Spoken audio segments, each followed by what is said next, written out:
Doutor António Barbosa, se calhar vamos dar início à nossa webconferência. Portanto, vamos oficialmente abrir aqui a nossa webconferência alusiva ao tema honorários no âmbito do SAT.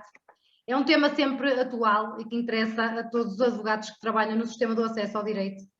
E temos que agradecer, em nome da Delegação de Valongo, tenho que agradecer ao Dr. António Barbosa pela sua disponibilidade e pelo facto de estar aqui disponível para esclarecer as nossas dúvidas no final desta conferência, conforme já havíamos acordado.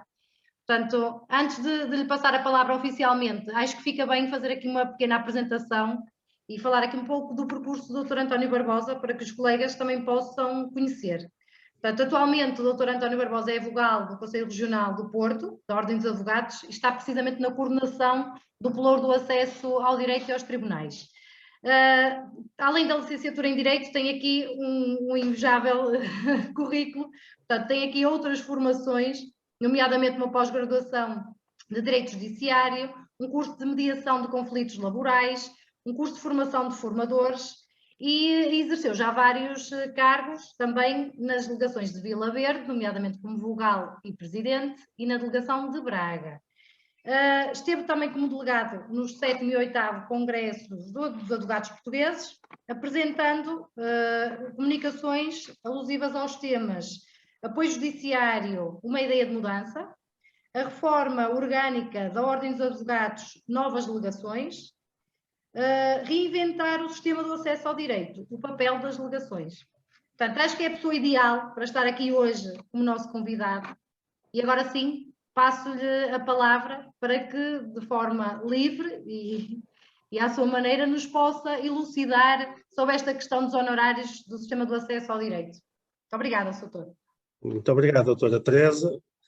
Na sua pessoa, cumprimento todos os colegas da delegação, designadamente a doutora Ana Lourenço, a doutora Diana Moreira e o doutor Nuno Costa Pereira, bem como a todos os colegas que participam nesta, não digo conferência, mas neste diálogo entre colegas relativamente a estas questões dos honorários, que efetivamente é um quebra-cabeças, passa a expressão, para todos nós, também para os funcionários judiciais e para os seus magistrados, porque efetivamente, como vamos ver um pouco mais à frente, isto peca pela deficiente legislação que temos, ou insuficiente e pouco clara, por isso é que andamos todos aqui um pouco a opinar relativamente a estas questões. Isto no fundo era quase necessário fazermos um mestrado, uma tese para, por vezes, discernirmos aqui questões relativamente aos honorários. Pronto, mas e antes de entrarmos, se me permitem, propriamente dito, no tema dos honorários e na sequência daquilo que estávamos a falar em off, e que vem por atalho, por assim dizer, para esta mesma questão, nós sabemos que os honorários dependem sempre do tipo e da forma de processo, dos incidentes enxertados ou não no processo ou que corram por apenso, dos recursos, mas também das vicissitudes que são geradas nos processos de nomeação. E dentro dessas vicissitudes, duas ou três são fundamentais que interferem, ou por vezes, melhor dizendo, há aqui uma certa interdependência entre algumas destas vicissitudes e o processamento dos honorários. E começamos logo por aquela que estávamos a falar mesmo há pouco tempo, no caso da inviabilidade da ação. Todos nós sabemos, para instaurar uma ação judicial, quer se formos nomeados para a instauração e se entendemos de que inexiste fundamento para a mesma instauração, devemos criar essa inviabilidade no SINOA e não recorrer à tal figura da escusa que estávamos a falar, por dois motivos fundamentais. Um deles é que, se formos pela inviabilidade, seremos remunerados numa quantia relativamente pequena, mas seremos remunerados pelos 25,58 €. Se formos pela escusa, não seremos remunerados. Porquê? Porque a partir do momento que vamos gerar a vicissitude da inviabilidade no sistema, ele vai logo gerar também automaticamente o processamento dos honorários devidos. E já agora também aqui um parênteses, em caso de indeferimento por parte da ordem dessa vicissitude de inviabilidade, o colega deve cancelar esse pedido de pagamento, porque o sistema não faz automaticamente, porque senão, mesmo a ordem indeferindo essa inviabilidade, ele irá receber os 25,58 € indevidamente. Ainda dentro desta inviabilidade, permita-me também acrescentar um pouco mais. É fundamental que os colegas fundamentem devidamente, quer de facto, quer de direito, esta inviabilidade da pretensão ou da ação, por dois motivos. Em primeiro lugar, o beneficiário tem direito de saber as razões, o porquê de não ser instaurada a ação judicial. Em segundo lugar, poderá permitir à ordem, ou ao decisor da ordem, que cancele as nomeações, não proceda à nova nomeação do patrono, para que não permita aquilo que há um bocado estávamos a falar, sucessivas nomeações de patrono, que no fundo só vêm prejudicar os colegas, passa a expressão, queimando nomeações.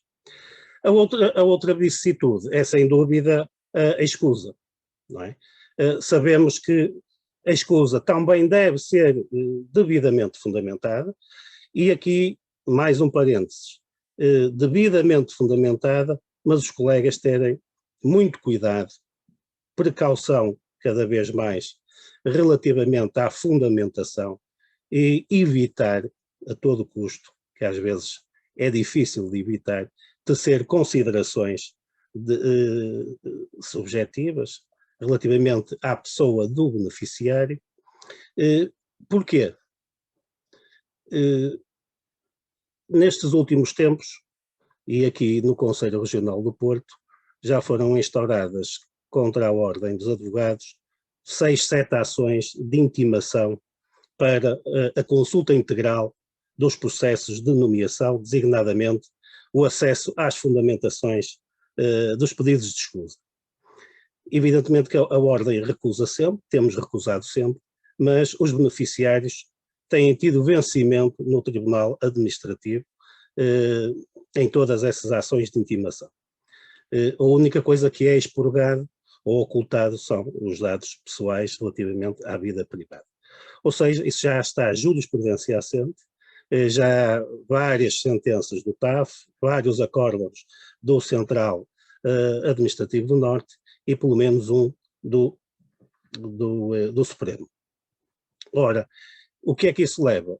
Leva a que os colegas amanhã sejam incomodados com ações cíveis, ações de crime, processos disciplinares, relativamente a essas considerações que vão descendo. Por isso, aí era só uma chamada de atenção no que diz respeito a estas duas vicissitudes.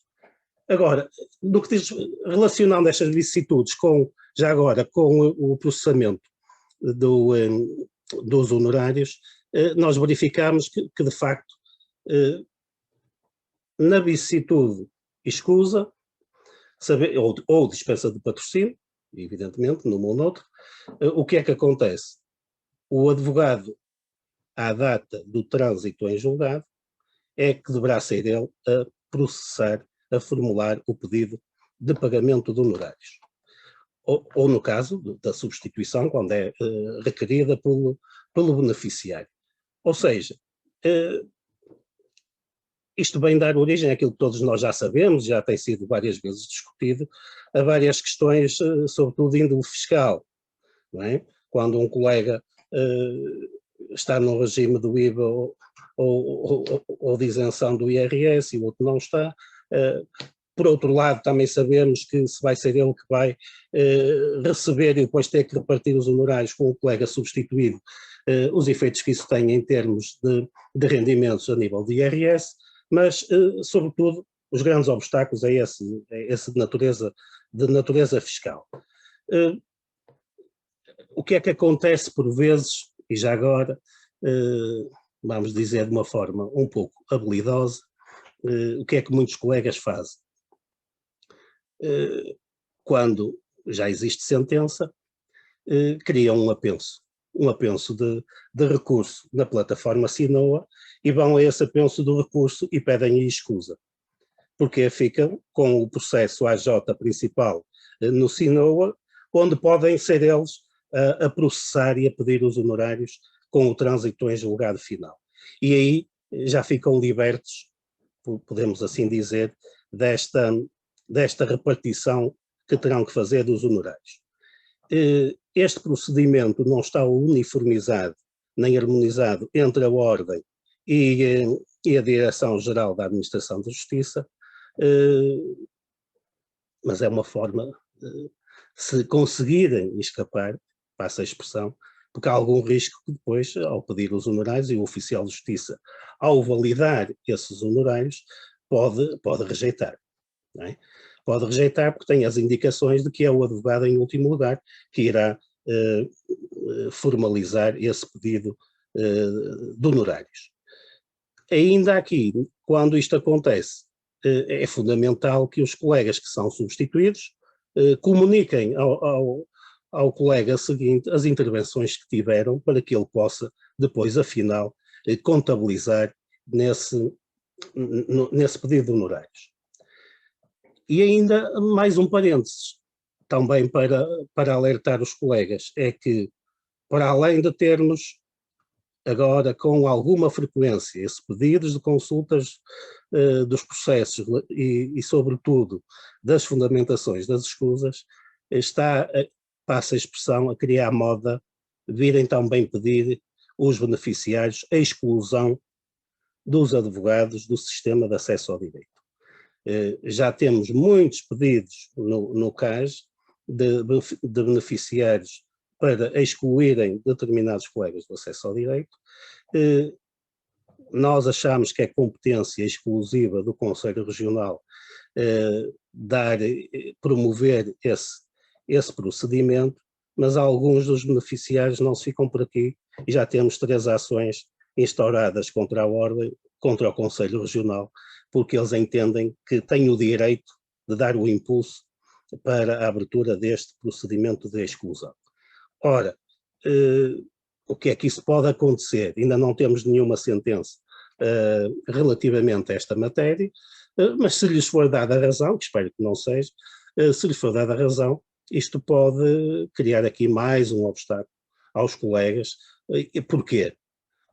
Por um lado, podem vir a ser excluídos, se existirem motivos para tal, como é evidente.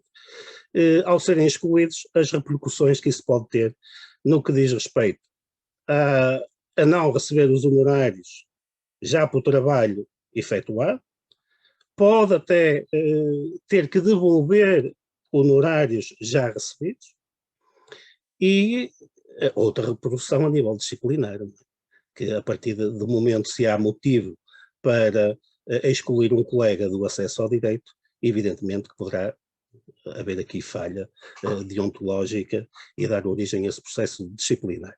Por isso, é um bocado esta radiografia que vamos tendo e cada vez mais alguns, sobretudo aqueles já conhecidos dos diversos conselhos, diversas comarcas, aqueles litigantes compulsivos, começam a saber já todos estes meandros e cada vez mais a tentar complicar, é mesmo isso, a vida aos advogados nomeados. Pronto, tinha esta parte, que veio da talha de foice daquilo que estávamos a conversar, mas que é extremamente importante, e até reforço. Passem a mensagem, nós um dia destes iremos divulgar uma nota informativa no que diz respeito às escusas, mas é fundamental que passem a mensagem aos colegas dos cuidados que devem ter nas fundamentações dos pedidos de escusa para evitar esses dissabores. No que diz respeito, concretamente, aos honorários, eu vou tentar aqui até ver se consigo partilhar aqui qualquer coisa.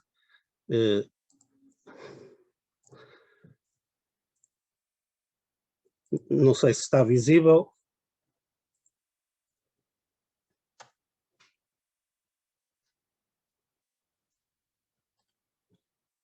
Estará visível, doutora Teresa? Está sim, doutora Antônia. Conseguimos ver. Pronto, para sermos breves, aqui fica aí um pequeno resumo da legislação principal e das orientações que diz respeito a esta matéria, não só esta, mas também propriamente às vicissitudes do processo de nomeação. No que diz essa legislação, esse conjunto de orientações também todos nós conhecemos, parte deles são manuais do IAD, é fundamental, e aqui nestas orientações, aqui sobretudo temos sempre isto presente, o apoio judiciário, as perguntas frequentes da DGAS, que é por aqui por onde se orienta os funcionários judiciais na validação dos honorários.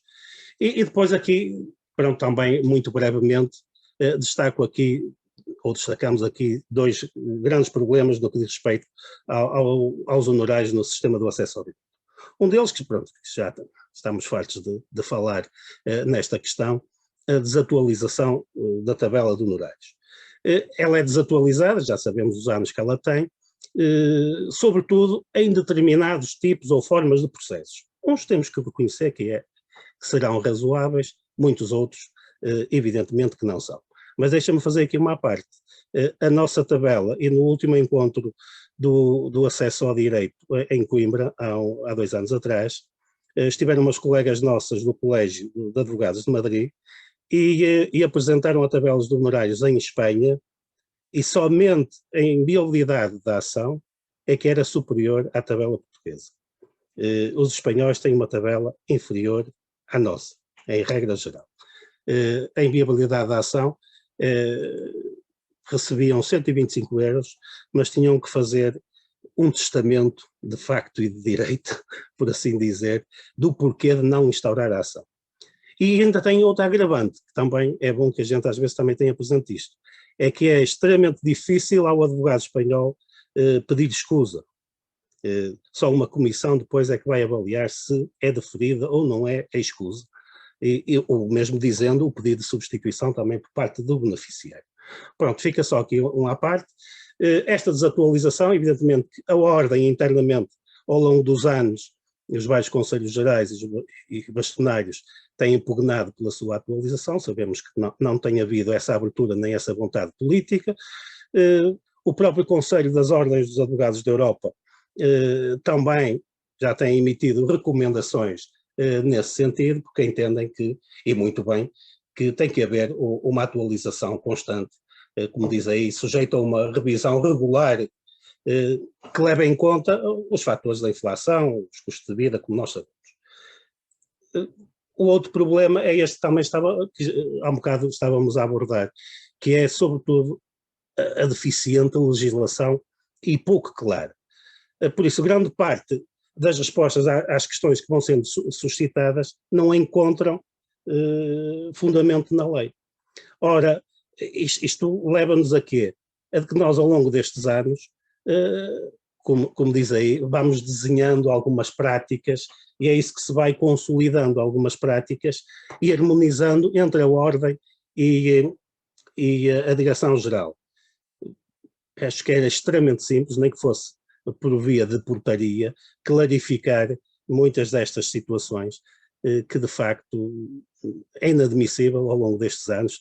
Já estão identificadas as principais questões onde há controvérsia e efetivamente não têm sido resolvidas.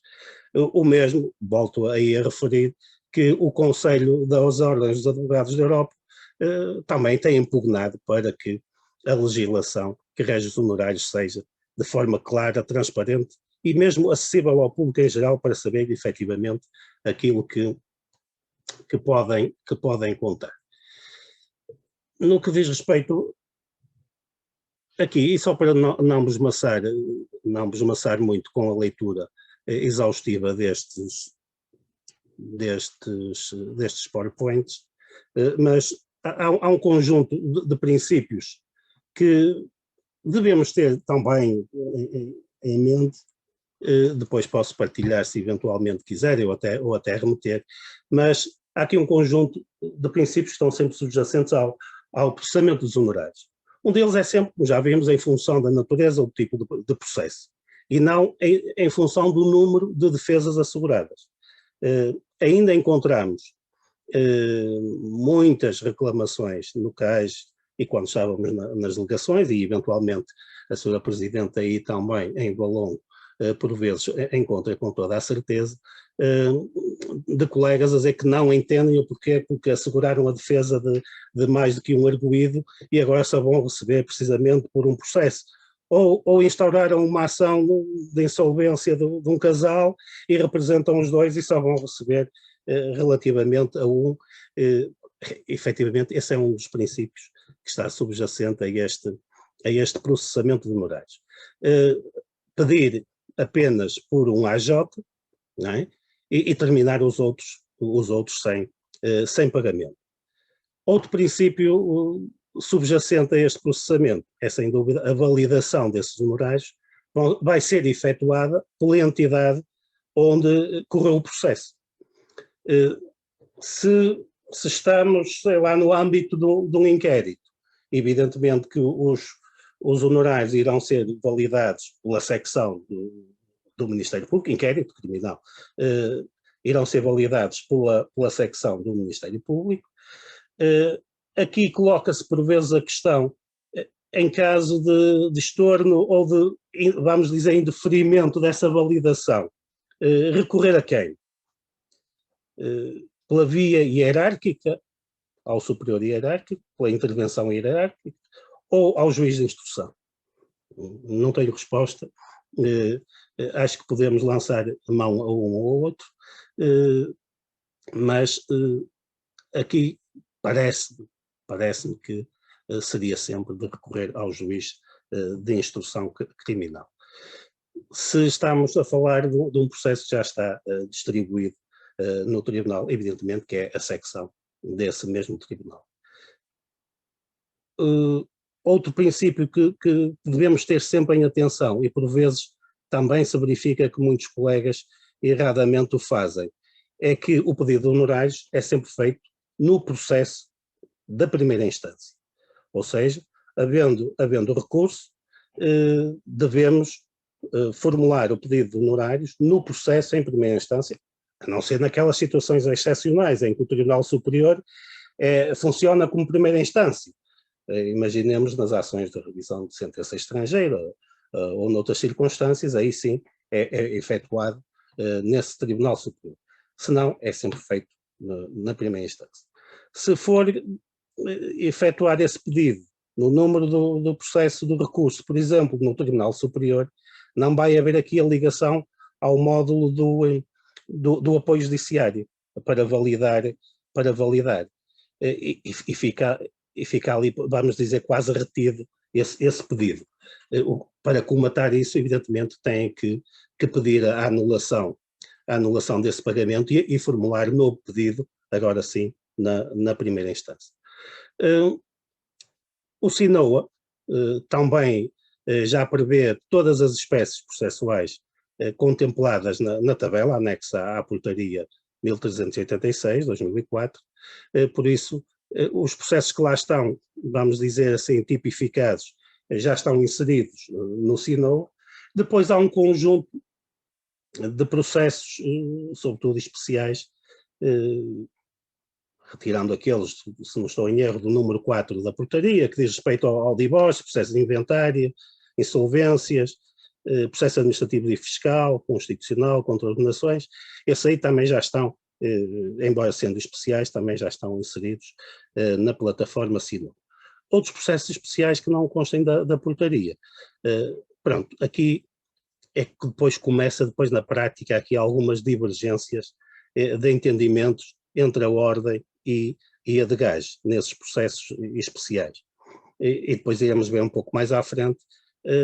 Regra geral, a de gás entende que estes processos especiais os pedidos de pagamento devem ser efetuados pelas outras intervenções.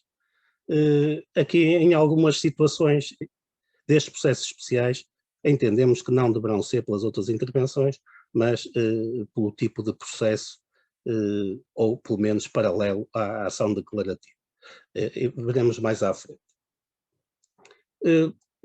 Por exemplo, no que diz respeito às ações, isso também é óbvio, que sejam a ocorrer termos no julgado de paz, será o julgado de paz a validar o processamento de honorários. Depois há aqui um conjunto de processos ou procedimentos, desde o PEPEX,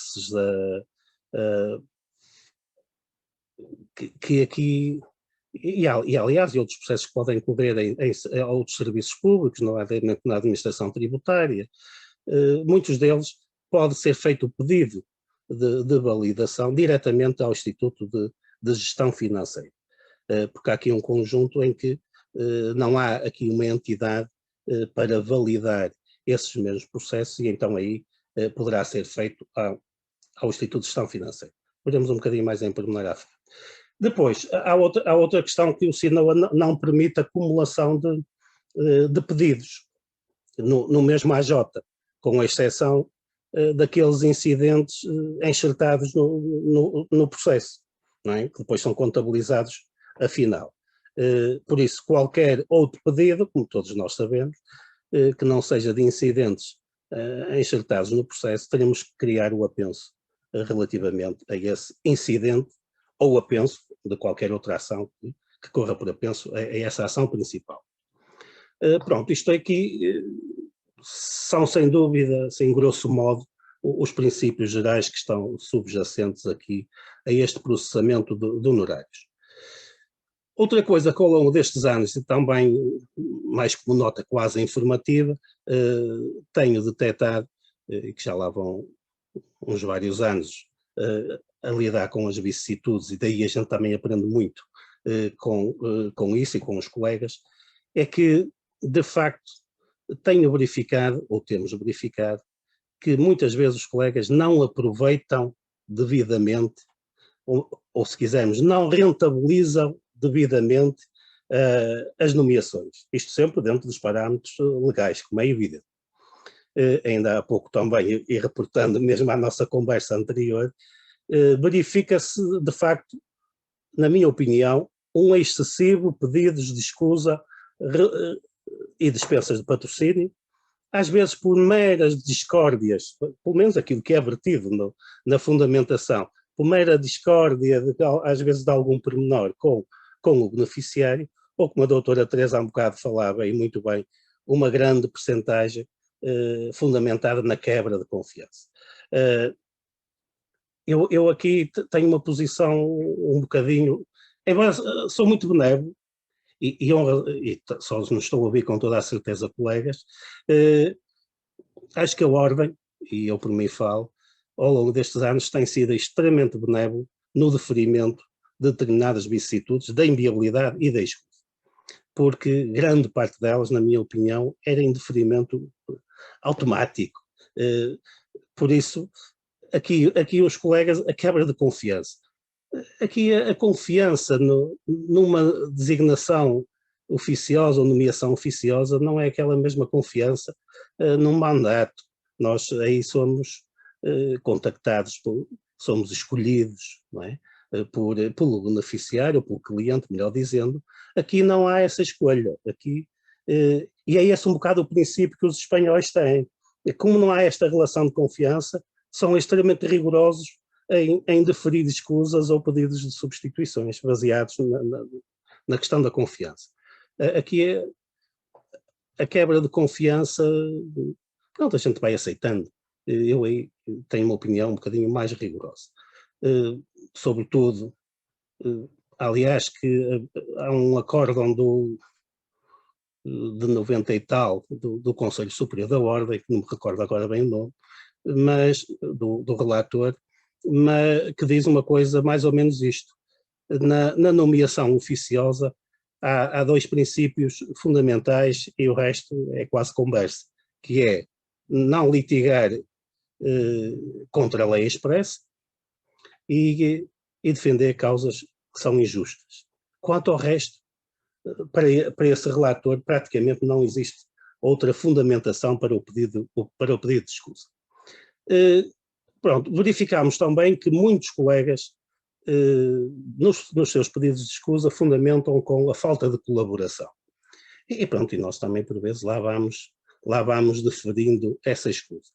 Ora, será preferível criar a vicissitude de falta de colaboração e aí o órgão da ordem irá notificar o beneficiário e em última instância irá remeter o expediente à Segurança Social, que irá promover ou não, conforme nos bem entender, o cancelamento do apoio judiciário. E por vezes aí é aproveitada esta nomeação. Porquê? Porque a Segurança Social vai contactar o beneficiário, ele vai acorrer, aqueles que se interessam, vai acorrer ao advogado e por vezes aproveita-se estas nomeações. Isto só para dizer que muitas vezes nós advogados não as aproveitamos devidamente. Verifica-se também, e acho que uma chamada de atenção, é que muitos dos nossos colegas esquecem-se de registar, por assim dizer, no processamento dos honorários, os incidentes processuais, que sejam tipificados ou não, mas esquecem-se de registar esses incidentes. Ora, isso depois já sabemos nós, no valor dos honorários final, o impacto que isso pode ter. Outro ponto que também se verifica frequentemente é os colegas, quando nomeados defensores oficiosos aos arguidos, não incentivarem os arguidos a pedirem apoio judiciário para a ação penal e para o pedido civil. Ora, e não o fazendo, vão perder honorários pela sua intervenção no pedido civil. Se o arguido pedir apoio judiciário e lhe for deferido para os dois, evidentemente que terão aqui honorários, não vamos dizer a duplicar, mas podem ser a duplicar pela ação penal e pelo pedido civil enxertado nessa ação. Verifica-se ainda, e isso também dou a mão à palmatória, que nós desaproveitamos um bocadinho aquelas 5 R's da resolução segundo a portaria, não é?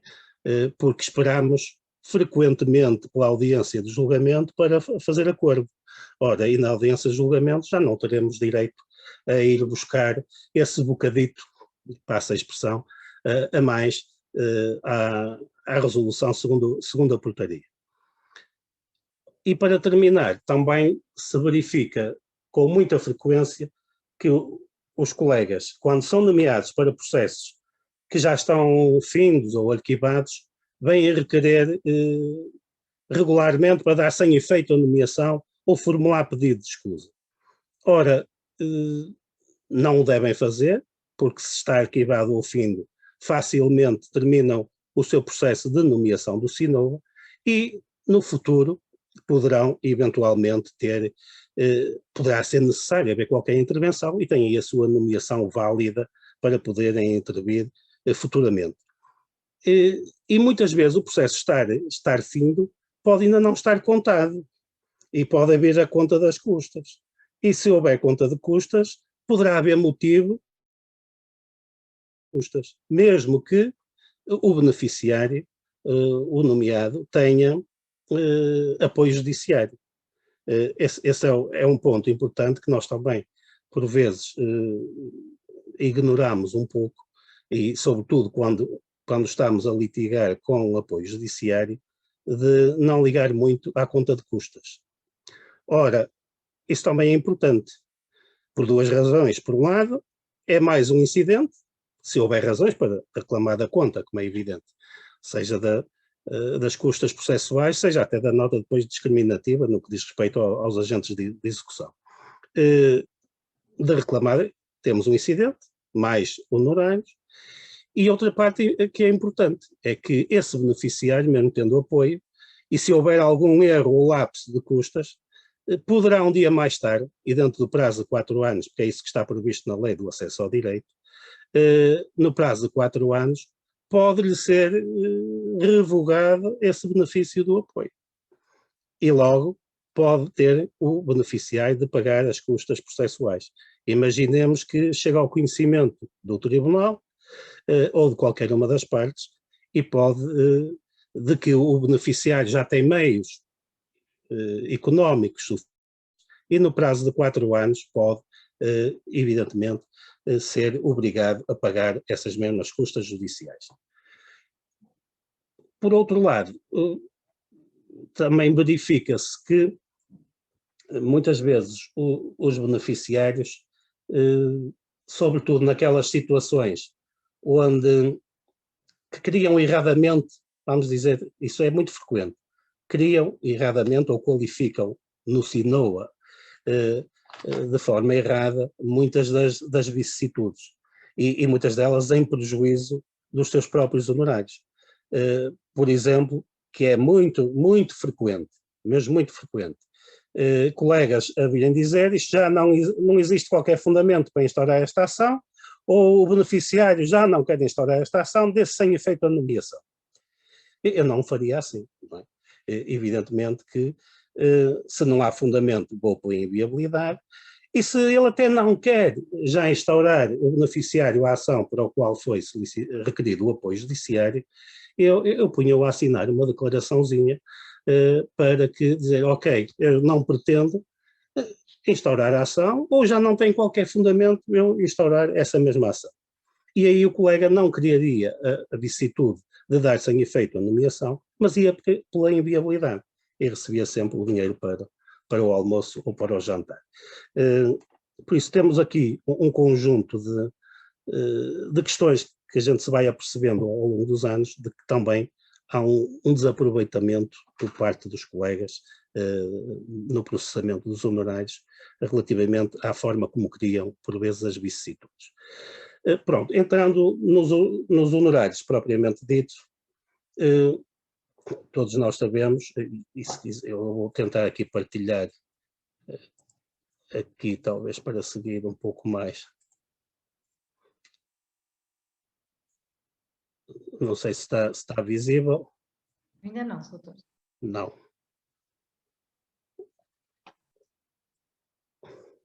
Falta aqui compartilhar.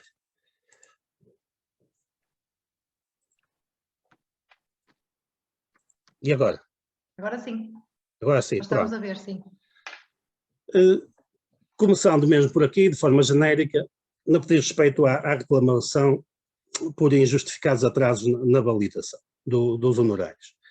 Aqui, pronto, os colegas podem recorrer, entre aspas, ao Sr. Administrador Judiciário, ao Conselho dos Oficiais de Justiça, ou diretamente à ADGAJ, que é aí onde se integra esse Conselho dos Oficiais de Justiça.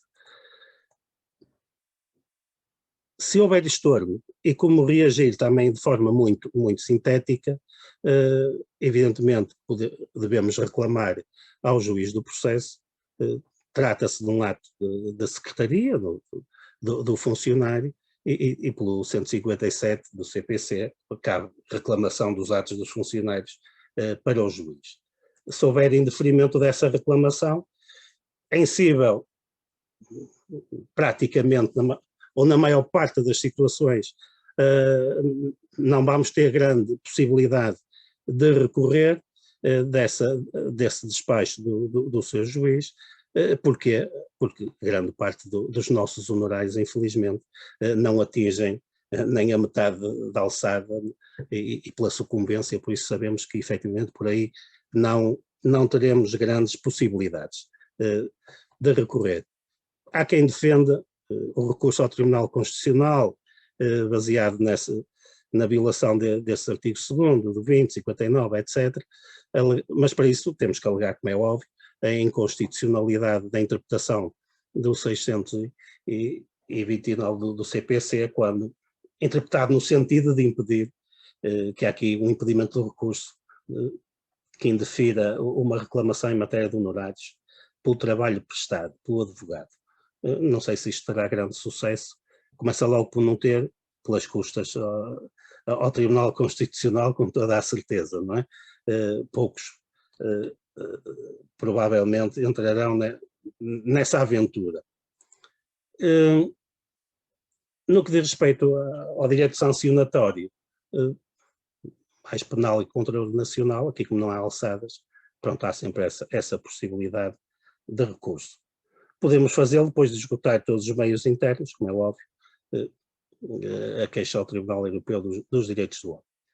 Há também quem defenda que a reclamação, para fazer reclamação junto do secretário judicial, e que isto é um ato administrativo, e daí atacar este ato administrativo nos tribunais administrativos. Nestas circunstâncias, seja em qual delas for, nós devemos sempre recorrer e pedir auxílio à Ordem dos Advogados. O artigo 5º do nosso Estatuto diz que a Ordem pode conceder o patrocínio. O patrocínio, isso pode. Agora, irá suportar também as custas processuais, essa aí é que será outra questão, não é? Mas devemos sempre solicitar esse auxílio, ou pelo menos reportar todas essas situações, para que o Conselho Geral e o organismo afeto a esse Conselho Geral, que é o Instituto de Acesso ao Direito, possa pelo menos tomar conta dessas ocorrências e no futuro, quem sabe, tentar solucioná-las junto do Ministério da Justiça. No âmbito penal, o trânsito, já sabemos nós, aqui para efeitos de processamento de honorários, não é? A partir do depósito da sentença na Secretaria. Aqui só vos trago 2 ou 3 situações daquelas que sempre foram mais controversas, não é? Se o processo tem a sua tramitação normal, e evidentemente que não levanta grandes questões. Aquilo que sempre se discutiu e que havia grande divergência, ainda continua a haver, pese embora já exista jurisprudência, no sentido de várias intervenções, que depois iremos ver mais à frente, do advogado após o trânsito, já de serem considerados incidentes e serem remunerados, mas veremos um pouco mais à frente. Aqui no que diz respeito à suspensão provisória do processo, este termina com o trânsito de despacho que declara cumpridas as injunções ou as regras de conduta arguída. Aqui aconselha-se a solicitar, após o trânsito daquele despacho, não é? Pelas outras intervenções. Há quem o faça e logo a partir do momento que há o despacho judicial que decreta a suspensão, só que depois pode criar aqui um problema. Se o arguido não cumpre as injunções, não é? Se o processo segue para julgamento, e depois, pronto. Se assim for, o que é que terá? Se já requereu honorários, poderá ter que os devolver ao Instituto, solicitar a ativação da nomeação na ordem e depois, quando terminar o processo, voltar a formular um novo pedido. Tem-se detectado que há colegas que fazem aqui algumas manobras e há colegas que criam apensos e contornam a questão e a coisa vai, por vezes, passando. O que não é de todo aconselhável, como é óbvio. No que diz respeito ao pedido cível, isso aí, enxertado no processo penal, devemos criar um apenso e requerer aí, formular aí o pedido de processamento de honorários. Se o pedido for inferior aos 3.750, devemos lá selecionar a ação sumaríssima. Como há um bocado referimos, o defensor só terá direito aos honorários se foi deferido o pedido de apoio judiciário no que diz respeito ao pedido cível. Por cautela, também aqui o colega deve sempre ter uma intervenção expressa no pedido de indemnização cível, quanto mais não seja, e tendo o apoio, contestar ou juntar uma testemunha para o pedido cível, ou seja lá aquilo que for, porque há senhores oficiais de justiça que depois, ao validar, vão verificar, também, isto tem aqui pedido, tem apoio judiciário para o pedido civil, mas não houve aqui intervenção expressa do advogado e, por vezes, cria algumas dificuldades. Pronto, esse sempre foi um entendimento da DGAS, de que se não houver esse pedido de apoio judiciário para o pedido civil, não será validado o apoio. Não será validado os honorários. No que diz respeito à audição do arguido após o trânsito, da revogação da suspensão da pena. Pronto, temos aqui um incidente, por outras intervenções. Também se discutiu durante muitos anos se o cúmulo jurídico seria ou não pago, já existe jurisprudência também nesse sentido, embora a DGAS ainda não atualizou o seu formulário, não, o seu elucidário dos seus oficiais de justiça, porque ainda continuam lá de que, efetivamente, estes incidentes pós-trânsito que não são remunerados. No que diz respeito ao arguido ausente, pronto, a partir do depósito da decisão na Secretaria, e aí o colega poderá formular o pedido de apoio, o pedido de honorários. Outra questão também, pronto, já mais ou menos todos os colegas estão ambientados nesta questão, no que diz respeito à pensação dos processos, se eles forem apensados, outro processo onde já existe a defensor, é esse que se mantém nos autos e cessa as funções, e aí pede os honorários com o trânsito em julgado do despacho de cessação de funções. Outra questão que também por vezes se verifica, que os colegas também erradamente e muitas vezes em prejuízo próprio, é no que diz respeito aos honorários nos processos comuns coletivos. Por vezes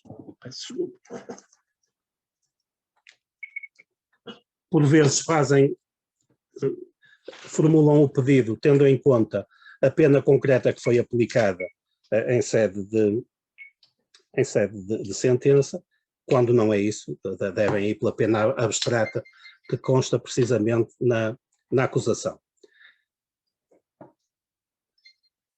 No que diz respeito aqui às reclamações para a conferência, também são consideradas apensos, e reclamações de que não admite o recurso também é considerado um apenso e com direito a honorários. No que diz respeito às ações declarativas, em processo civil, aqui não levanta grandes questões. Estes incidentes de habilitação de herdeiros e cessionários também, em determinados momentos, a DGAS tinha entendimento de que não daria direito a honorários, o que não faria nenhum sentido. A outra parte, aqui um bocadinho mais, vamos dizer, especial, é no que diz respeito às ações de divisão de coisa comum. Não é? Embora a nomeação seja efetuada para todo o processo, existe depois aquela fase de execução autónoma, e aí com o trânsito em julgado, que fixa os quinhões, já pode formular aí, e é aí que tem entendimento a DGAS, que formulamos aí o pedido de honorários. Mas depois temos uma fase de execução, e aí diz que a DGAS entende que só teremos direito ao reembolso de despesas. Eu aqui esperaria pelo final do processo e pedia os honorários no final do processo. Pode haver incidentes e outros quejandos durante a fase de execução que poderá dar direito aqui a um pouco mais de honorários. Nomeadamente pode haver algumas sessões que depois possam ser contabilizadas afinal. No que diz respeito à família em menores, isto aqui também não há qualquer dificuldade, não é? O caso da convolução, lá está, também aqui devemos ter em atenção, estes pedidos a convolução ser efetuada ou pedida antes da audiência de julgamento, para podermos ir pela portaria, o que não acontece muitas vezes. Os colegas mesmo em audiência de julgamento fazem o pedido também segundo a resolução da portaria, e em muitos tribunais os funcionários validam, noutros tribunais não validam, mas de qualquer maneira deveria ser sempre feito antes da audiência de julgamento. No que diz respeito aqui à jurisdição de menores, pronto, o trânsito em julgado também conta-se a partir da notificação da sentença. Aquilo onde gerou sempre mais discórdia ou desconformidade entre a Ordem e a DGAS era no que dizia respeito aos incidentes para o Fundo de Garantia de Alimentos a Menores. Também já há jurisprudência consolidada no sentido de que isto é um incidente e que dá direito ao pagamento de honorários. O mesmo acontece com as renovações anuais. Ainda só aqui temos de uma relação, acho que recentemente só conheço um acórdão da relação, mas existe dos tribunais de primeira instância, existe já várias decisões nesse sentido a considerar que é um incidente tributável em termos de honorários, passa a expressão. Essas são as partes que havia mais discórdia aqui no que diz respeito à regulação das responsabilidades parentais. Nos processos de promoção e proteção, também pedir com o trânsito da decisão que aplica a medida e depois despesas, isso é o entendimento da DGAS. Quando há o trânsito da decisão que aplica a medida, devemos pedir aí os honorários e depois, havendo revisões, só teremos aqui direitos às despesas. Ora, aqui também entendemos que não, que estas revisões, pelo menos, devem ser contabilizadas como sessões, e daí haver, penso eu, de esperarmos, será mais vantajoso esperarmos, às vezes podemos estar muito tempo à espera, mas de esperarmos pela decisão final de cessação da medida e peticionar aí todas as sessões que tivemos no que diz respeito à revisão da medida. Nos titulares educativos também há aqui uma pequena divergência que, havendo aqui o inquérito após 30 dias, pronto, que é o prazo para a intervenção hierárquica, devemos formular o pedido de apoio, o pedido de honorários. Noutras intervenções, diz a DGAS, no parecer do IAD, devemos ir pela jurisdição de menores, que há aqui uma substancial diferença. Nos tutelares educativos, pedir com o trânsito que aplica a medida e depois as despesas. Voltamos aqui à mesma situação do anterior. Será preferível pedir a final do encerramento do processo e aí contabilizar as sessões que tivemos, pelo menos se não houver outros incidentes. Aqui na ação, no que diz respeito à insolvência, também aquilo que sempre foi mais discutido foi a questão da exoneração do passivo restante. Também já existe jurisprudência neste sentido, de que considera um incidente autónomo e com direito a honorários. Não é esse o entendimento da DGAS, mas já temos jurisprudência nesse sentido. No que diz respeito à insolvência, portanto, com o trânsito em julgado o despacho do encerramento, se estivermos no âmbito do PER ou dos processos especiais de acordo de pagamento, então, se encerrar sem o plano,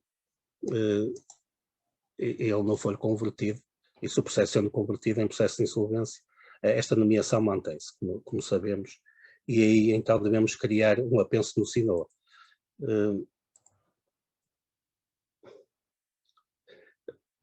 Incidentes de objeto de remuneração autónoma, temos aqueles, isto no âmbito da insolvência, aqueles que estão previstos no 302 do CID, e os restantes incluídos no pagamento relativos à própria insolvência. A reclamação de créditos que se faz junto do administrador, devemos processar o pagamento com outras intervenções do patrão. O mesmo diz respeito à ação de verificação ulterior de créditos e às ações de resolução em benefício da massa. Aqui eu discordo, ainda não vi muito escrito por parte da Ordem, pode ser falha minha, ou do Instituto do Acesso ao Direito, estas ações de resolução em benefício da massa, o DGAS considera que isto deve ser feito o pedido com outras intervenções de patronos oficiosos. E estamos a falar, se não estou em erro, aqui em 8 R's, o que é demasiado pouco para muitas deste tipo de ações que por vezes dão muito mais trabalho do que a ação propriamente dita de insolvência ou até de outras ações declarativas. Isto aqui deveria ser pago por uma ação declarativa e em função até do próprio valor desta mesma ação. Nas execuções, pronto, no que diz respeito, se houver dedução de oposição e liquidação, aqui não tem que criar qualquer tipo de apenso, pois o sistema assume já o pagamento com ou sem oposição da liquidação, se a ação executiva tiver um valor inferior aos 3.740,98, então deverá introduzir sempre este valor para que seja assumido pelo sistema. Havendo oposição à penhora, é um incidente, deve ser criado um apenso e deve ser pedido quando for extinta a execução. Há colegas que o fazem depois do despacho, mas a maior parte das vezes os seus funcionários não validam enquanto não for extinta a execução. A reclamação de créditos, embargos de terceiros, a reclamação da nota discriminativa do agente de execução, isto são tudo incidentes que devem ser criados por apenso. Quando o executado é declarado insolvente, aqui o pedido deve ser feito com o trânsito do despacho da suspensão da execução. Nos processos PEPEX, não sendo convolados em execução, não há aqui entidade para validar e então deve-se requerer diretamente ao Instituto.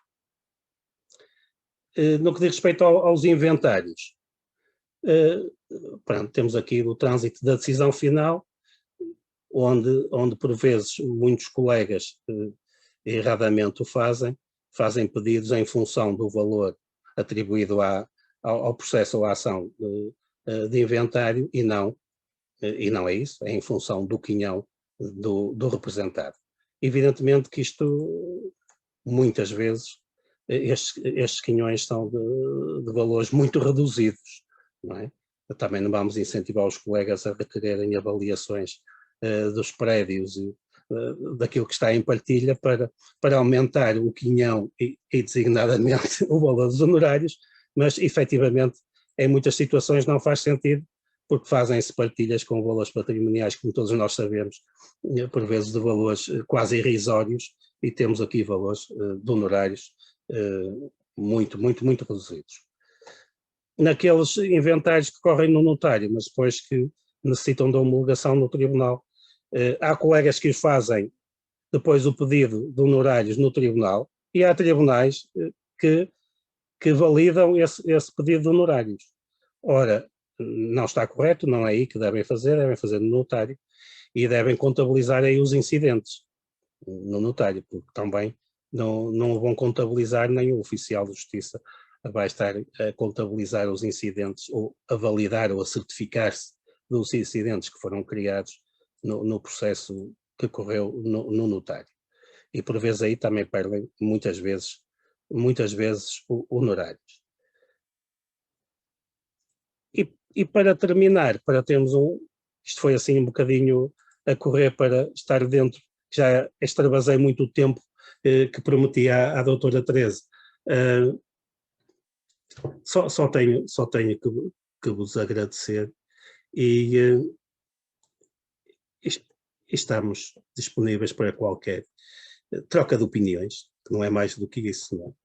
Eu não sei mais do que vocês, a única coisa que foi compilando algumas coisas, fui vendo algumas coisas, estou à vossa disposição. Isto de facto é uma matéria complexa, não é? E normalmente nós deparamos com as dificuldades quando temos que as resolver, não? Quando estamos a pedir honorários e nomeadamente trocamos impressões com alguns colegas sobre elas. Entretanto, não sei se o Dr. António teve a oportunidade de ver, foram surgindo aqui algumas questões aqui no bate-papo, no chat, que as pessoas os participantes não têm a oportunidade de falar, portanto, só desta forma escrita. Eu penso que algumas das questões o colega já foi esclarecendo, porque foi colocada aqui a questão do valor do PIC, como é que era pedido, naquela questão que o colega falou do pedido de indenização civil no processo penal, não é? Relativamente ao arguido, mas depois com o PowerPoint acabou por colmatar esta dúvida, acho eu, não é? Não sei se... Ora, aqui há um colega que diz que ouviu que devíamos recorrer ao administrador judicial. Evidentemente que nós devemos reclamar para tudo que estiver à nossa disposição. Pese embora o administrador judicial, ou aliás a DGAJ entende, que os administradores judiciais não têm qualquer poder de intervenção ou de hierarquia, por assim dizer, relativamente aos oficiais de justiça.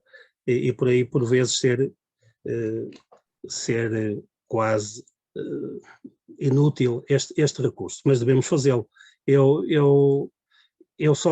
no PowerPoint só indiquei lá a questão do recurso, por assim dizer, ao administrador judicial, naquelas questões do atraso na validação, e não na questão da reação ao estorno, mas nas reações ao estorno podem fazê-lo.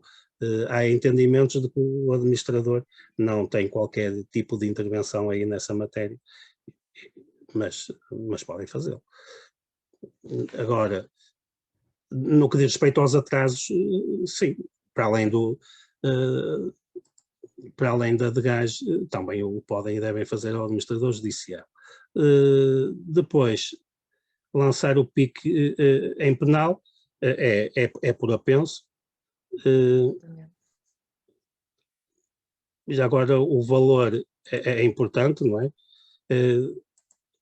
Se for inferior àquele que nós vimos dos 3.740, devem indicar esse valor. Se for superior, evidentemente vão indicar o valor que corresponde.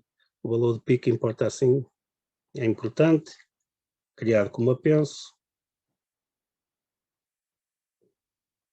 Doutor António, não sei se lhe posso colocar aqui uma questão. Sim. Que vem um bocadinho a propósito da situação de quando somos nomeados para mais do que um beneficiário, efetivamente só recebemos pelo processo. Há tempos, há cerca de 2, 3 semanas, num grupo de advogados de que faço parte, surgiu precisamente essa questão. E surgiram lá colegas que disseram que quando havia 2 números da AJ, portanto 2 números distintos da AJ, que davam a entrada das ações, vamos imaginar que eram cônjuges, e davam a entrada da ação do marido num dia e a ação da mulher no outro dia, e eram remunerados pelos 2. Que havia tribunais que estavam a deferir dessa maneira. Há tribunais que diferem de toda e qualquer maneira. Ao critério de cada tribunal, não é, colega? Ao critério do oficial de justiça. Do oficial, sim, do oficial de justiça que esteja do escrivão, não é? Daquele tribunal específico. Não, mas o princípio foi aquele que está subjacente ao processamento de honorários, é em função do tipo ou da forma de processo e não das intervenções no processo. Exatamente. Mas isso está uniformizado com a ordem. Se repararem no elucidário do IAD, temos lá precisamente essa questão vertida. Agora, pode passar, isso não digo que não.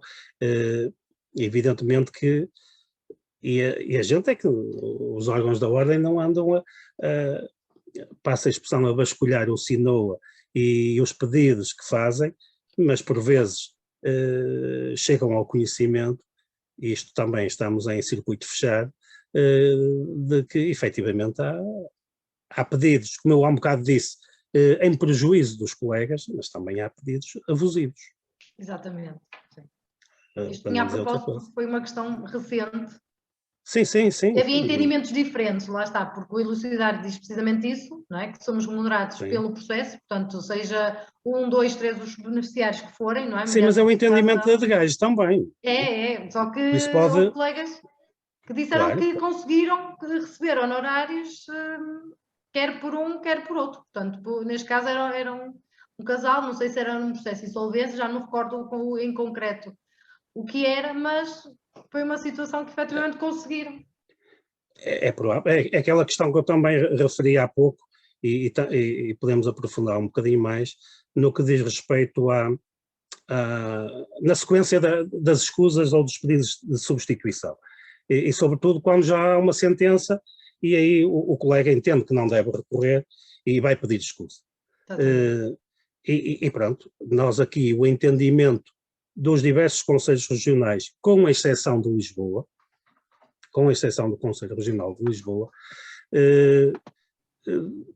entendemos, não sei se será melhor ou pior, eu pessoalmente entendo que Lisboa até poderá estar a ter uma melhor prática do que os restantes concelhos.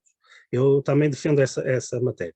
Mas o que é certo é que não foi harmonizada nos encontros do IAD, dos conselhos regionais e das delegações com competências delegadas, nos 2 últimos que se fizeram, e ficou harmonizado no sentido de que é sempre o último advogado a fazer o pedido e o processamento de honorários. Já vimos as questões que isso implica a nível fiscal e depois da repartição dos honorários entre os colegas e ter que recorrer depois ao presidente do Conselho Regional, etc, etc. Por isso que muitos colegas, o que é que fazem? Pronto, têm a sentença e criam logo um apenso do recurso. E vão pedir escusa no apenso do recurso. E passa com toda a facilidade. Agora, pode, em alguns tribunais, o oficial de justiça dizer alto lá, isto não é o último colega a pedir os honorários e rejeitar. Não validar, melhor dizendo. Mas poderá passar com toda a naturalidade, e tenho quase a certeza que a maioria passa, não é?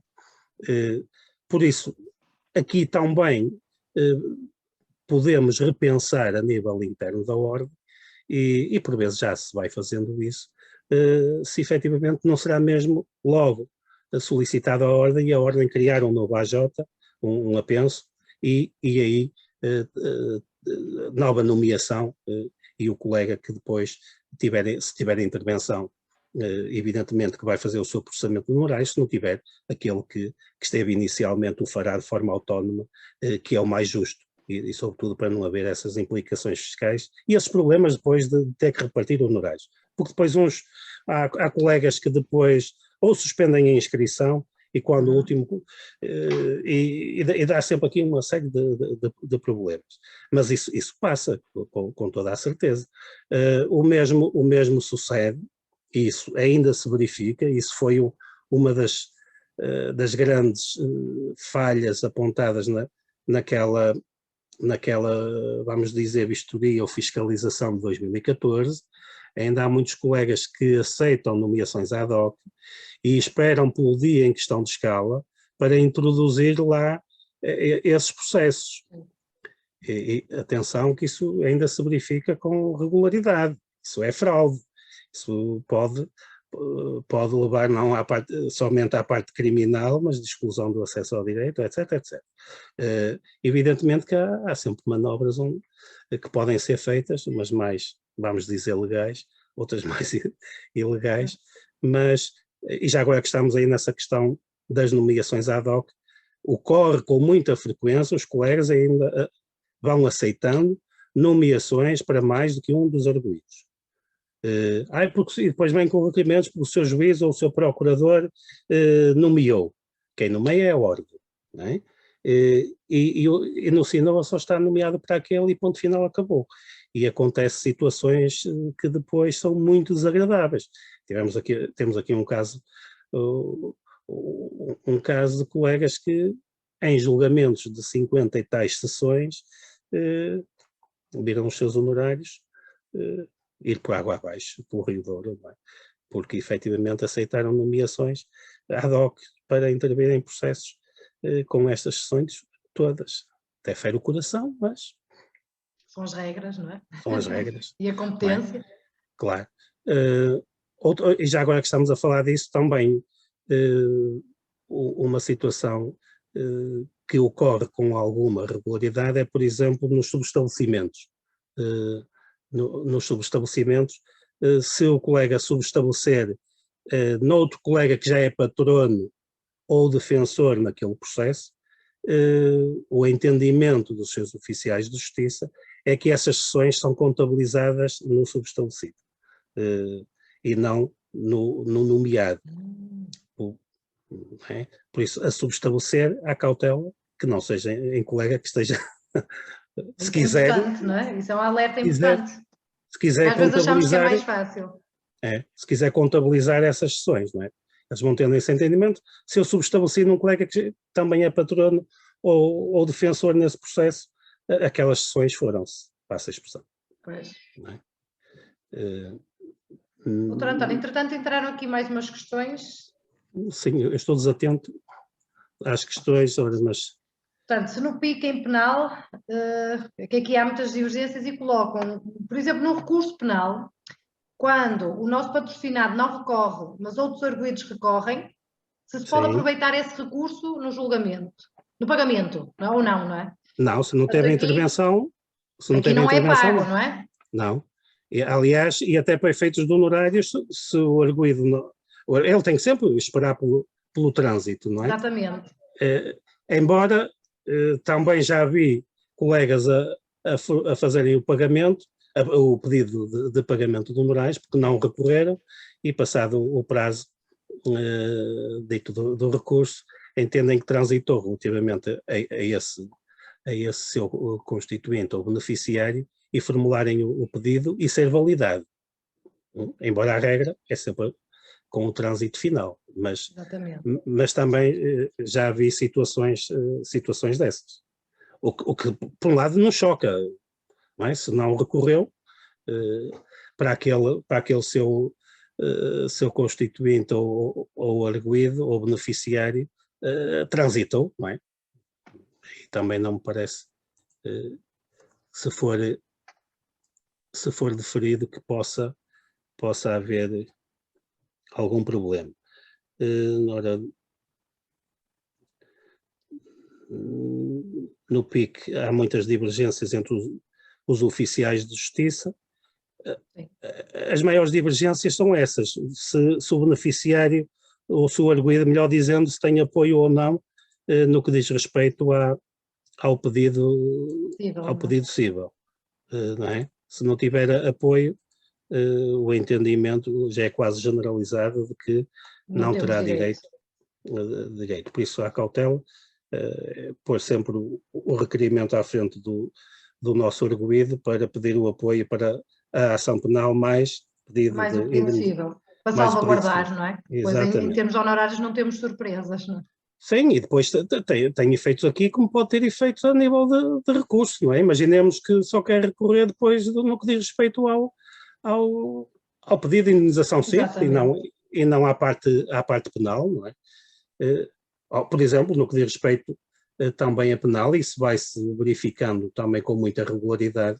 Isto também não é nenhum apelo ao recurso, não é? A recorrer mesmo de qualquer forma, mas em penal, porque não recorrer, na maior parte das vezes, nem que seja só da medida da pena, não é?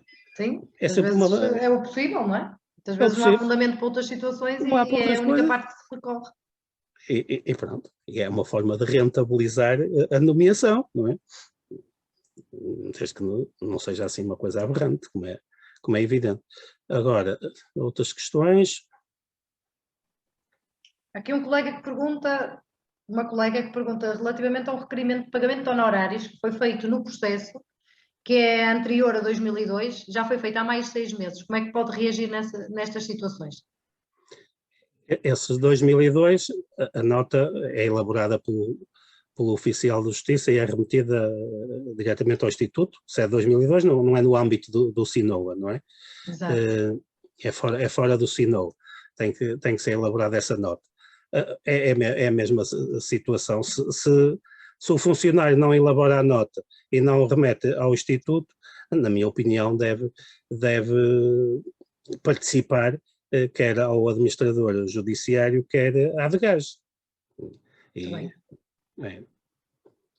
Eu até tenho a impressão que existe até já um requerimento eletrónico na DGAS que podemos utilizar para esse efeito,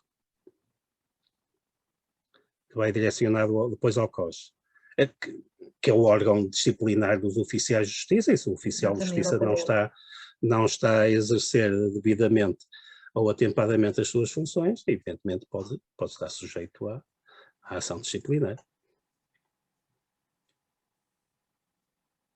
Ora, não sei se mais algum colega quer colocar aqui alguma questão. Se quiser, tem que aproveitar agora, não é? Enquanto cá estamos. Eu peço desculpa, isto foi assim muito rápido e um bocado amassador, mas era para abordar mais ou menos assim. Nada amassador, Dr. António. Acho que abordou aqui as questões mais importantes, que são dúvidas de todos, não é?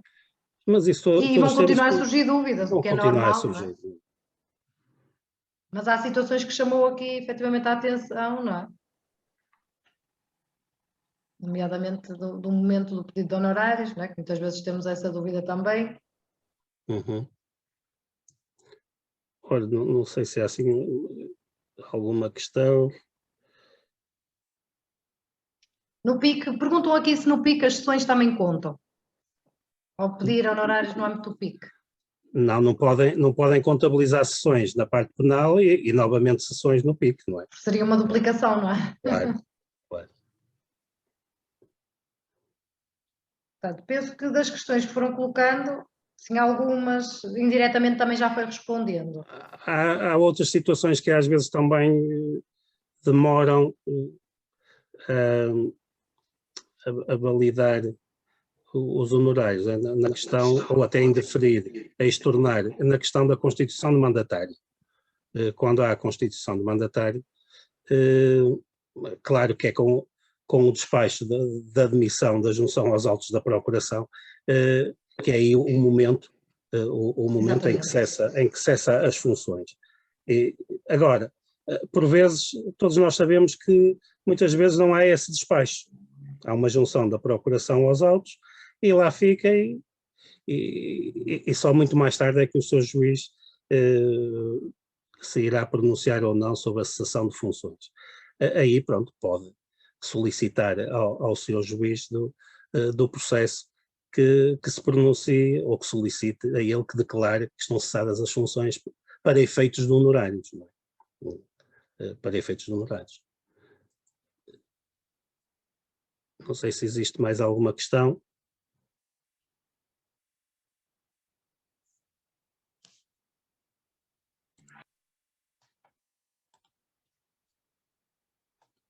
Estou sim?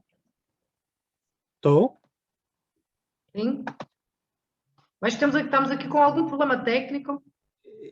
Está-me a ouvir, doutora Teresa? Sim, consigo ouvir. Não estava a conseguir ver. Pois, eu tinha perdido o contacto, não sei se... Exatamente. Mas eu ouvir consigo. E vejo que a minha câmara está ligada, mas deve ter sido alguma falha temporária da internet, qualquer coisa assim. Uhum. Mas consigo ouvir na perfeição. Pronto, eu estava a dizer no caso da constituição do mandatário, que por vezes os seus juízes demoram imenso tempo a proferir despacho de cessação de funções para que possamos requerer o pedido de honorários, aí devemos solicitar ao seu juiz que declare cessadas as funções precisamente para efeitos do processamento de honorários. E se o fizermos, regra geral daquilo que eu tenho em conhecimento, eles rapidamente proferem esse despacho de cessação de funções. Senão, muitas vezes, só chegam quase à audiência de julgamento e é que se lembram que tem ali aquele assunto pendente, não é? Não me ocorre agora assim mais alguma questão mais importante. Deixa cá ver os colegas o que é que...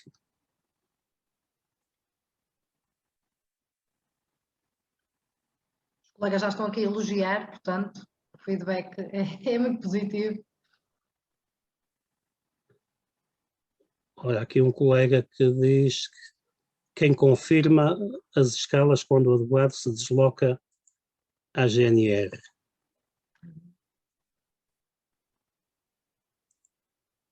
Se o colega se desloca à GNR, se é para um determinado processo, só tem que ver se à partida, na maior parte das situações, serão nomeações para o processo. E então, evidentemente, criam esse processo no SINOA, no dia da escala, e vão lá e criam o processo. Noutras circunstâncias, se for só nomeação para um ato, evidentemente que processam, fazem logo o pedido do pagamento de honorários por essa escala, com essa deslocação, não é? Com ou sem deslocação. Aqui, na maior parte dos concelhos, não tem as escalas presenciais, e Valongo não tem, só tem na área do Porto e Matosinhos. Não são de prevenção, cá. Pois, é só de prevenção. Aqui, só nessas circunstâncias é que tem, que podem logo solicitar com ou sem intervenção. Mas da GNR é somente isso, ficou nomeado para o processo, muito bem. Se foi só para o ato, aí é que terá que aferir, mas na maior parte dos casos, na GNR são para o processo. Se está ou não em substituição de algum colega, se foi chamado. Não é? E se houve a justificação, se o colega foi nomeado, se houve a justificação do colega faltoso, pronto, poderá ser somente nomeado para o ato e não para o processo. Se é em substituição do mandatário, já sabemos que é só para o ato. Não é? Exatamente.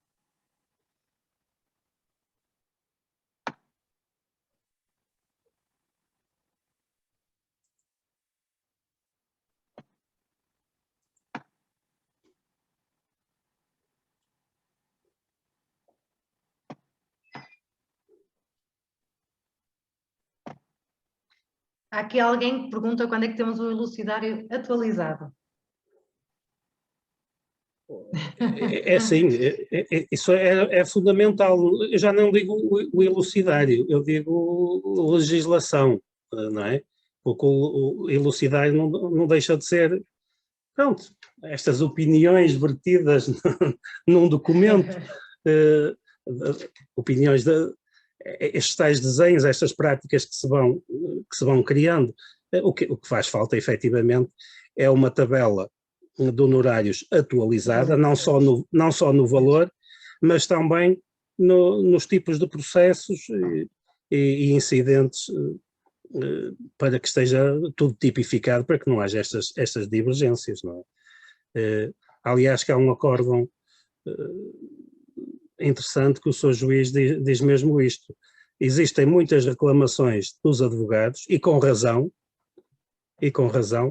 porque não há legislação que esclareça estas situações. E então dá origem aqui a muitas reclamações, a recursos, quando se tivesse tudo tipificado, e acho que não seria muito difícil agora fazer esse trabalho por parte do Ministério da Justiça, sobretudo. Agora, esta questão dos honorários, evidentemente que não é da competência do Conselho Regional, e aparecem-nos muitos pedidos de esclarecimento. Nós, por vezes, podemos fazê-lo quase de forma verbal, porque não vamos fazer esclarecimentos por escritos ou pareceres escritos sobre matéria de honorários quando ele não é da nossa competência. Devem remetê-los ao Conselho Geral, todas essas questões. O Conselho Geral tem o organismo IAD de apoio, que são os mais habilitados para tratar estas questões dos honorários. E por outra razão que é extremamente importante, não é? Os contactos que são feitos, quer com o Instituto, quer com a DGAS, quer com o Ministério da Justiça propriamente dito, são feitos a nível do Conselho Geral e não são feitos a nível do Conselho Regional, não é? Por isso, o Conselho Regional não participa em nenhuma dessas reuniões com esses organismos, por isso estaremos menos apetrechados de informação, muitas vezes, para elucidar os colegas, não é? Agora, é importante o elucidário, atualizado, isso sim, é importante para mim, mais do que isso, a portaria atualizada no que diz respeito aos tipos de processos, aos incidentes, etc, etc. Aqui uma colega que pergunta que quando não temos intervenção no processo, mas há contestação, que foi feita pela colega, e imaginamos aquela situação em que o patrocinado constitui mandatário, entretanto, não é? Antes do julgamento, como é que é processado o requisito de honorários? Se é só pela constituição de mandatário que vai, a constituição vai de ganhar? mandatário com intervenção. Tem as duas modalidades, não é? Okay. No sinal, com intervenção ou sem intervenção. Se houve intervenção, é com intervenção. Por isso, se não houve, devia haver, senão depois o Senhor Oficial de Justiça, nem que seja um mero requerimento. Exatamente. Eu faço, e muitos colegas também o fazem, com toda a certeza, nem que seja um requerimento dirigido ao processo, a dizer a junção aos autos do apoio judiciário, ele já lá está muitas vezes, mas lá vai. Ou da nomeação, que também já lá está, mas também já lá vai. É uma intervenção. Já justifica, aí nesse caso já justifica que a intervenção já não podem negar os honorários, não é? Não faz sentido, mas pronto, muitas vezes é preciso fazer estes mecanismos quase inúteis para que o seu oficial de justiça depois valide ou não os honorários, não é? Mas há aqui uma colega que pergunta se temos prazo para pedir honorários. Temos prazo, pode haver a prescrição, mas fora disso não.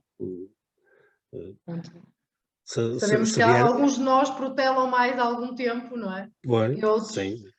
Aliás, que recentemente também saiu um acórdão interessante, que é, imaginemos naquelas situações onde o advogado até se enganou no pedido dos honorários, não é? Teve mais intervenções, ou incidentes, ou apensos, e já está pago, e se pode ainda fazê-lo futuramente.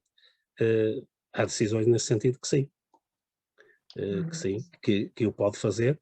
Pronto, pode levar aqui ao mecanismo de haver aqui, se for no próprio processo, se não for por apenso, de ter que isto tornar aqui ao Instituto e requerer um novo pedido de apoio, mas pode fazê-lo. Alguém questiona aqui também, relativamente ao Fundo de Garantia de Alimentos devidos a menores, quando se faz aquela validação anual, não é? A renovação, se são devidos honorários, qual é a posição que é aqui assumida? A DGAJ entende que não, mas já há jurisprudência recente nesse sentido, de que a renovação, o pedido de renovação anual, que é considerado um incidente, um incidente não, é considerado uma sessão. Uma sessão. Por isso, aí não, porque senão tínhamos aqui um conjunto de incidentes que anualmente tínhamos pelo menos 8 URs de rendimento, não é? Só voltar aqui. Alguém questiona se o PIC em penal é obrigatório haver contestação? Aliás, até é defensável e há muita jurisprudência de que o advogado, não sendo a nomeação, obrigatória, não é? Por imposição legal do CPC, o advogado nem tem poderes para intervir no PIC, porque nos casos da nomeação por imposição legal pelo CPC, nem tem esses poderes para intervir no PIC. Para isso tinha que solicitar o tal apoio judiciário. Mas a prática, nós vamos intervindo, agora só não temos direito a receber os honorários correspondentes. Aqui esta última questão que cá está é pertinente, mas eu acho que aqui é mais uma questão até de pedir alteração à Segurança Social. Isto dentro daquilo que vamos vendo até do que aparece na delegação. Alguém questiona naquelas situações em que estornam o pedido de honorários, porque a finalidade da ação era para intentar a ação e a ação efetivamente já estava a decorrer, não é? Já era uma ação pendente. Nestas situações, e foi estornado porque o tipo de ação estava errado, não é? Nestas situações, se me permite, Dr. António, são situações que frequentemente aparecem na delegação. Portanto, e nós aí temos aconselhado os colegas a pedir à Segurança Social a alteração da finalidade, já para salvaguardar estas recusas, não é? De honorários de futuro. Mas o colega teve intervenção no processo. Só que o processo era para intervir, não é? Só que o pedido de apoio foi pedido para o processo de instaurar. Neste caso, das responsabilidades parentais, não é? Da regulação das responsabilidades parentais. Aí se foi pedido para instaurar, mas a finalidade era para intervir, tem que fazer esse pedido de alteração, de retificação à Segurança Social. O que é que se faz, ou até se pode fazer, na prática, eu ainda não vi nenhum juiz a rejeitar isso, é mesmo intervir com esse pedido de apoio, para intervir, e anexar o pedido uma cópia do pedido de retificação à Segurança Social. E aí ainda não vi que fosse impedido de intervir. Também conheço situações concretas que foi aceito. Portanto, sim. O colega, nós intervimos na mesma, não é? Com aquele ofício de nomeação, conforme está, e juntámos o comprovativo em como se deu essa retificação. De que requereram a retificação. E por norma a Segurança Social retifica. Sim. Aliás, os ofícios também são retificados na delegação, não é? E acaba por ser sanada essa situação. Isso, muitas vezes, se não for feito assim, e já tem gerado, e não são poucas vezes, já tem gerado às vezes confusão, sobretudo quando estão prazos pendentes. Depois o seu juiz me perguntar quando é que foi nomeado este advogado ao beneficiário. Foi nomeado em X data, só que não estava nomeado para intervir no processo. E não houve a comunicação ao processo de que muitas vezes os beneficiários não fazem, essa depois é outra questão, de comunicar ao processo que foram pedir apoio judiciário para intervir no processo para interromper prazos, não é? Ora, mas muitas vezes, não estando, não é comunicada a nomeação ao processo e está ali indefinidamente à espera dessa decisão de nomeação da Segurança Social, quando podia ser comatada facilmente com a anexação dessa declaração de retificação. Doutor António, estão aqui a perguntar, se tiverem dúvidas podem bater à sua porta. Eu tenho...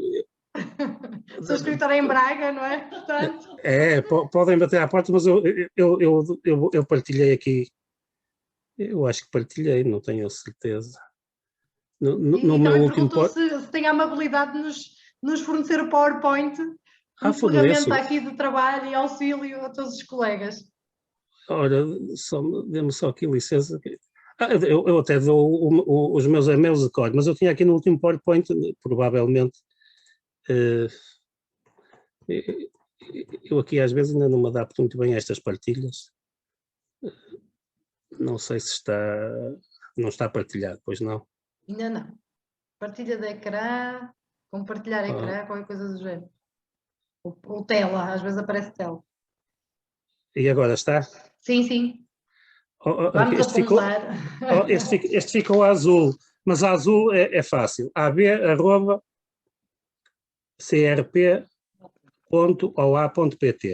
ou então o meu pessoal /profissional da Ordem. Acho que o colega vai receber vários e-mails ou com dúvidas ou a solicitar aqui o PowerPoint. Com certeza, não há problema nenhum.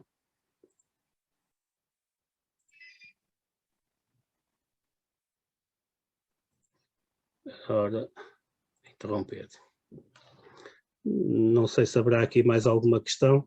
Eu estou a seguir aquilo que a doutora Teresa me está de vez em quando a colocar e não a leitura do que está aqui. Sim, algumas questões já foi respondendo, por isso não fiz a questão diretamente como estava aqui, não é? Porque acabou por responder indiretamente. Peço perdão aos colegas se eventualmente passei alguma questão, não é? Estou a resistir a colocar os óculos e é por isso que... Mas penso que esteja tudo, Pronto, mas seja nesta matéria, seja em qualquer outro, eu vou mais sempre para a área das vicissitudes, mas do que dos honorários, porque pronto, é aquela que é mais da nossa competência, não é? Mas seja das vicissitudes, seja aqui na questão dos honorários, estejam à vontade, aquilo que puder colaborar. Isto só com troca de opiniões é que nós muitas vezes consolidamos estas questões, não é? Aliás, que tudo isto é fruto da opinião dos colegas que foram. Este elucidar não resulta mais do que isso, não é? Que é no âmbito da ordem. E pronto, e de alguns encontros que foram feitos, mas esses mais recentes, é pena não ter sido dado seguimento por causa da pandemia, como é evidente, mas nos últimos anos foram feitos esses 2 encontros com todos os órgãos da ordem e harmonizavam-se aí muitos dos procedimentos que era extremamente importante.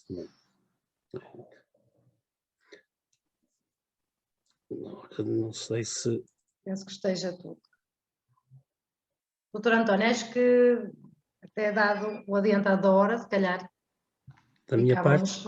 Por aqui, não sei se quer acrescentar alguma... Não, só tenho que vos agradecer e foi um gosto estar convosco. Nós é que temos a agradecer a sua disponibilidade, a sua simpatia e a forma muito clara com que expôs estas questões que são mais complexas que aquilo que nós imaginamos. E esperamos contar com a sua presença também noutras iniciativas. Teremos todo o gosto. Portanto, em nome da delegação de Valongo, foi um gosto realmente ter este momento aqui com o Dr. António. Muito obrigado. E um cumprimento a todos os colegas da delegação. Tá. E a todos os que nos acompanharam. Em nome de todos, eu agradeço também. Tá. Deus, obrigado. Muito obrigada. Deus.